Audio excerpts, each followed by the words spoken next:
nioma e wa ha na pese ko kakra very hard I can so ne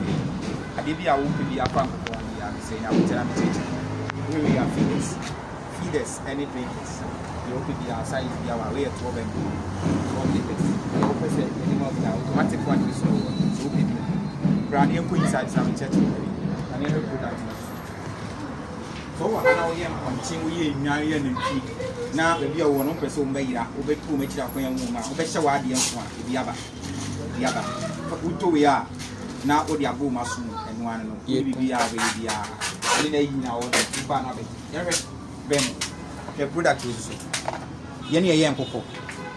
ye ne ye aba no abo bia wo ye nkokọ so ye take abo bia ye no so pese wo no foul pox am the syringe wa say we need to be abra e be ma o pese wo new cover and so nkokọ and so ne dia wa say abibra product bia wo pe bia di wa ha ye wo incubator wa ha and wo so size out 250 na wo 200 180 to 200 ni na bi wo ho we nkokọ no bank ticket ya de odi aduane beguma mu medi so ibi na wa say product up be di wa ha who pe scale ameje wadi an on say nkokọ no aduane adom mu de wo so meja into unia scale last time do nkokọ 1000